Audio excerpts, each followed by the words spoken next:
Let me tell you the truth. Life is deceptively short. 20 years looks far till you cover it. 40 years looks far till you cover it. 50 years looks far till you cover that distance. 80 years looks far till you cover it. Do you know? The celebration of birthdays is not celebrating how far you have come. It's also acknowledging how much is left. It is not just celebrating how far you have come. Listen, it is celebrating how much is left. So if you are 50 years today and you are supposed to live 80 years on earth, you are not celebrating 50 years. You are celebrating 30 years remaining. If you are supposed to live 70 years and you are celebrating 65 years, what you are celebrating is 5 more years. How foolish do you want to live when you have 5 more years to live? I was watching one video of Reinhard Bonnke 5 years ago, and I said, do you know 5 years ago, as at the time he was saying it, maybe he did not know that he had only 5 years.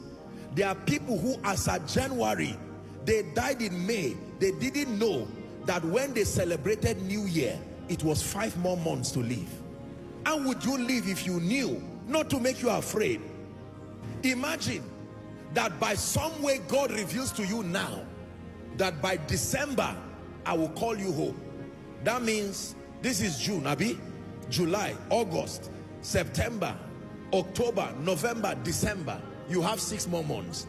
Then somebody who does not know where he's going comes to waste your time, and until October you are still roaming around life and destiny. Listen to me. One day you will not be here. Accept it or not. One day you will not be here. Every dead body on earth is a sermon, a constant reminder that the clock of destiny is ticking, and one day it will stop. Did you hear me?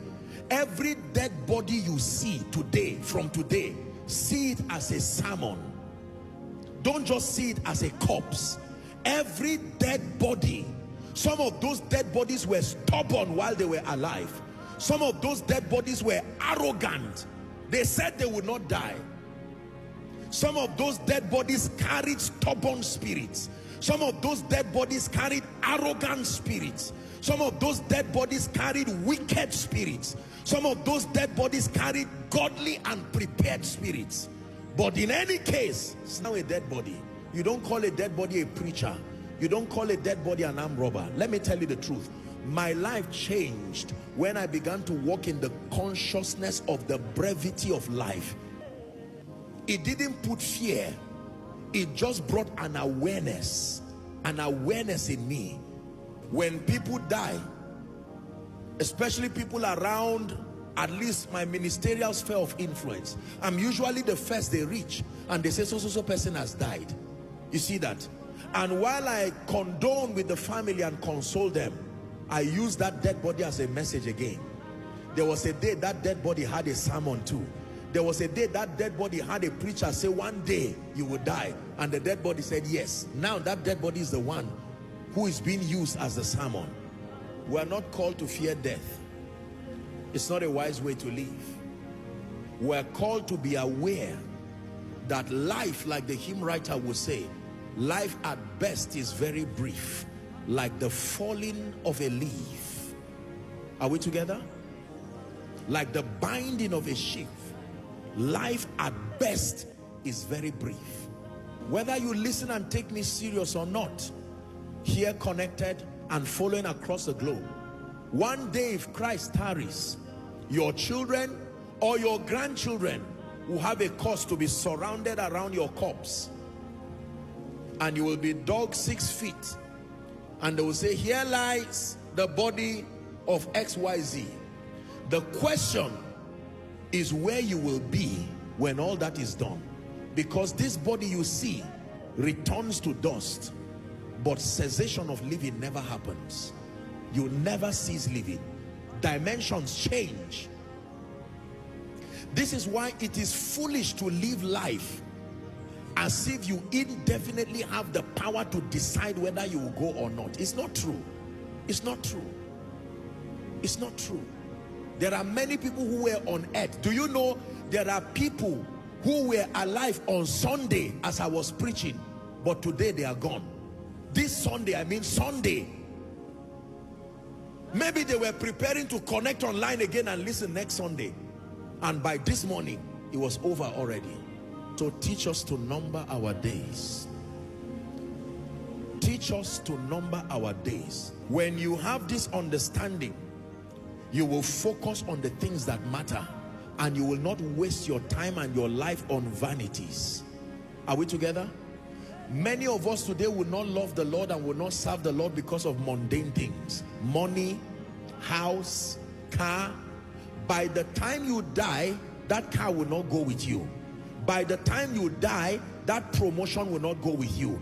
I'm not saying to be earthly irrelevant, but I'm saying burn it in your heart. Carry this consciousness that every other thing only finds its relevance provided you are alive. So that in being alive, in order of priority, the first thing you should secure is your state with God. That I have peace with God.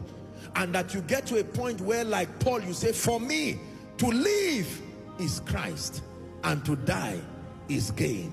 I wonder how many people can make that statement in this place, that in truth, for me to live is Christ and to die is gain.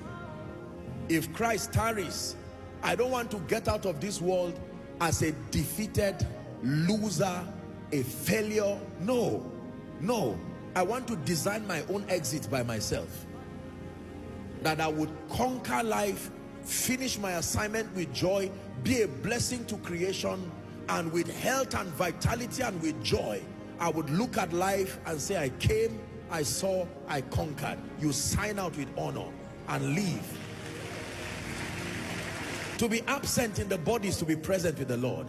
All that fear you are seeing is only those who are watching you. As a dead person, that transition is so instant, you will not even know what is happening. I can tell you that for free. All the pity you pity dead body is because you are alive.